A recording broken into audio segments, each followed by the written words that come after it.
ప్రభునందు ప్రియమైనటువంటి దేవుని పిల్లలకు ప్రభు అయిన యేసుక్రీస్తు వారి నామములో వందనాలు శుభాలు మీకు తెలియపరుస్తున్న పిల్లరా, గడిచిన దినమంతా కూడా ప్రభు తన కృపావాత్సల్యంలో భద్రపరుచుకుని క్షేమమును ఆరోగ్యమును ఆయుష్ను అనుగ్రహించి మరి నూతన దినాన్ని ప్రభు మనకు అనుగ్రహించారండి. 2026వ సంవత్సరము 2వ నెల 24వ దినాన్ని ప్రభు మనకు అనుగ్రహించి మరి ఈరోజు దేవుని వాక్యము, జ్ఞానులు సహవాసము చేయువాడు జ్ఞానము గలవాడు అగును. సామెతల గ్రంథము 13వ అధ్యాయము 20వ వచనమండి. వాక్యము నమ్మదగినది, పూర్ణాంగీకరమునకు యోగ్యమైనది. దేవుని వాక్యము సెలవిస్తున్నటువంటి సంగతి ఏంటంటే, మన సహవాసము మరి జ్ఞానులతో చేసినప్పుడు అంటండి మనము కూడా జ్ఞానం సంపాదించుకుంటూ ఉంటాం. కానీ జ్ఞానం లేని వారు కూడా ఉంటారు. కానీ వారితో కూడా సహవాసం ఉంటున్నప్పుడు మనము చాలా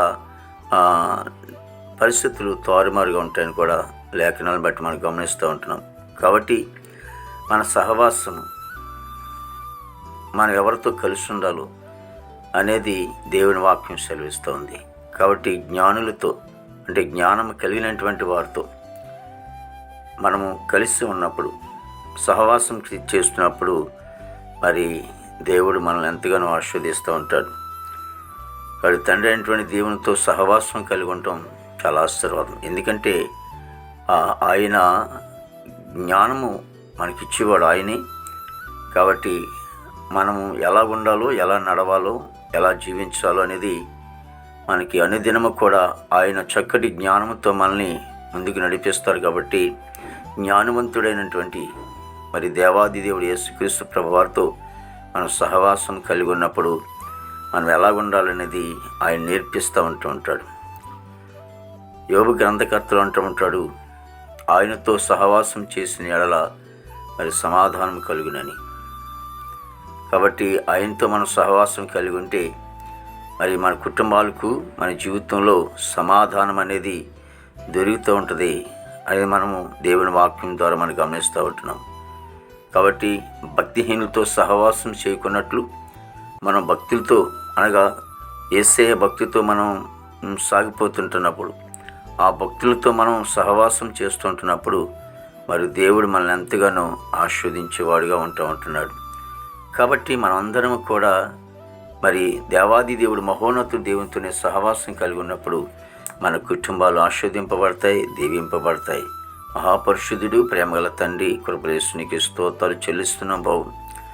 దేవా, ప్రతి కుటుంబాన్ని కూడా మీరు ఆశించి దీవించండి.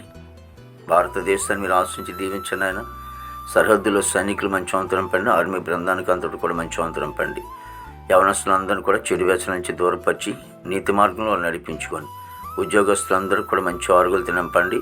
వారు చేసిన ఉద్యోగంలో మీరు హస్తమ తోడుగా ఉంచండి. దేవ, రాకపోకలు మీరు తోడుగా నడిపించండి. చదువుకునే బిడ్డలకు మంచి ప్రవర్తనైనా ఆరోగ్యాలు దయచేయండి, జ్ఞానం ఇచ్చి నడిపించండి. ప్రభావిగో తండ్రి, ఇంటర్మీడియట్ పరీక్షలు కూడా రాస్తున్నారు బిడ్డలు. తండ్రి ప్రభావ, మరినైనా బిడ్డలు రాస్తున్న పరీక్షలు మీరు తోడుగుండి చక్కగా ప్రభాతండి వారు పాస్ అవడానికి కృప దయచేయండి తండ్రి. ప్రభా, యేసునికి వందనాలు తండ్రి. ప్రభావ, నా దేశ పాడి పండినంతని కూడా మీరు ఆశించి దీవించండి. హాస్పిటల్ రోజు స్వస్థపరచండి, జైల్లో ఉన్న బిడ్డలు విడుదలని, కోర్టు గొడవలు కేసుకోవడానికి కూడా కొట్టివేసి ప్రభావిగో తండ్రి, వివాహం లేని బిడ్డలకి వివాహం తెచ్చేయండి. గర్భఫలమైన గర్భిణీ సుఖంలో తెచ్చేయండి. తల్లి బిడ్డ క్షేమం తెచ్చింది తండ్రి. ప్రభావిగో తండ్రి, దినమంతా కూడా విశేషమైన కృపతో నింపి నీ నామానికి మాత్రం మహిమ తెచ్చుకోండి. యేసుక్రీస్తు నామమున తండ్రి. ఆమేన్, ఆమేన్, ఆమేన్.